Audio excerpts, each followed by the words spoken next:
bienvenue sur cuisine-ici.tv pour cette troisième et dernière partie d'un dîner de Saint-Valentin aux ingrédients aphrodisiaques. Passons tout de suite à la recette d'un gâteau au cacao, au gingembre et à la mangue. Okay, dans un premier temps, faites préchauffer votre four à 180 degrés ou thermostat 6.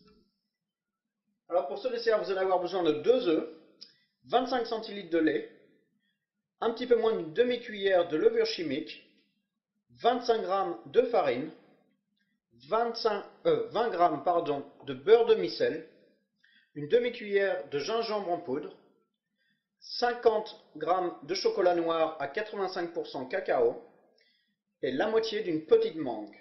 Commencez par séparer le blanc des jaunes d'œufs.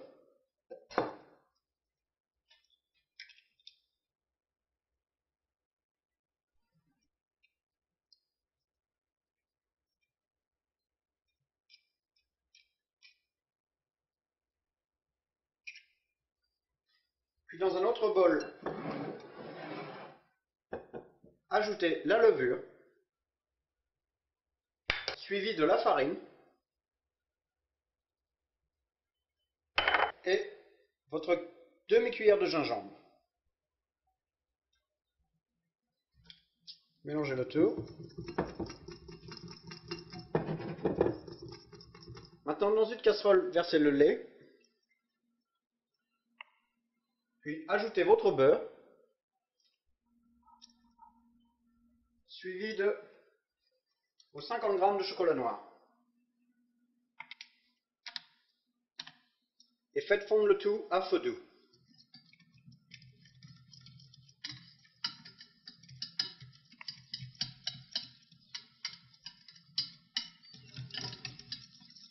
Voilà, faites en sorte que tout soit bien homogène. Retirez-le du feu. Et incorporez-y vos jaunes d'œufs.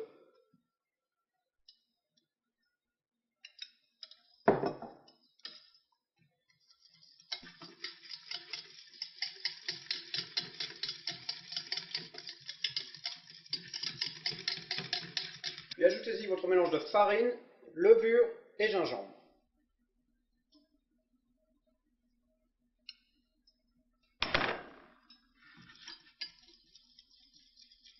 Mélangez de nouveau jusqu'à obtenir un mélange lisse.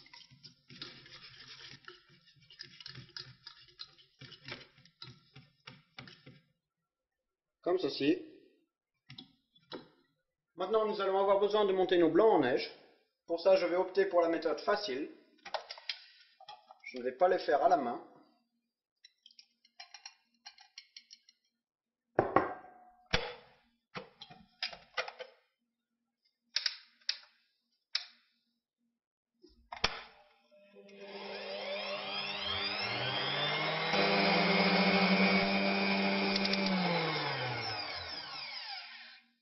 Voilà, comme cela.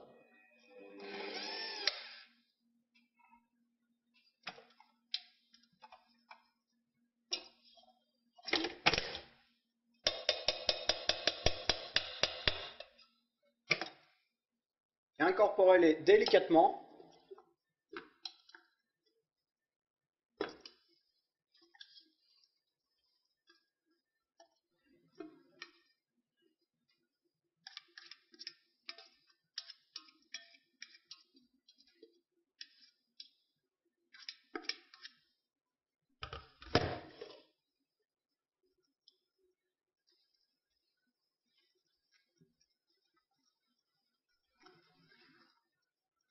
Comme ceci. Beurrez légèrement votre ramequin. Mettez quelques morceaux de mangue au fond de ceci. Puis versez votre préparation dans les ramequins.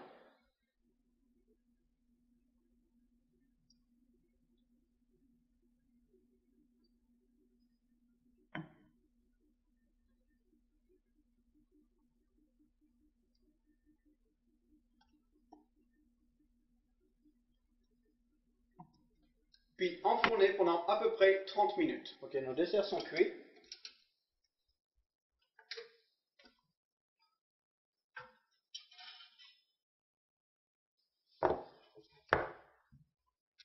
parsemé d'un peu de sucre glace.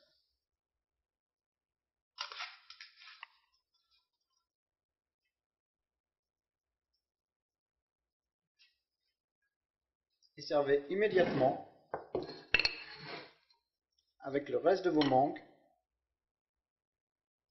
Et si vous avez même des fraises. Alors attention avec cette recette, car si votre mangue n'est pas assez mûre, vous allez avoir un gâteau super amer. Donc dans ce cas, mettez 1 à 2 cuillères de sucre dans votre pâte pour couper l'amertume. Je vais vous donner un dernier petit conseil, mais avant, je dois me changer. Et oui, c'est magique. Je vous ai donné tous les ingrédients. Maintenant, savourez ce dîner avec votre partenaire. Nous savons déjà comment cela va se terminer. Ceci dit, mettez quelques bougies sur la table, une musique d'ambiance, une lumière ambiante. Mettez vos enfants chez les grands-parents. Si vous ne pouvez pas, il y a toujours la solution du somnifère. Ceci dit, je vous souhaite de passer une très bonne Saint-Valentin et je vous retrouve très bientôt sur cuisineeasy.tv.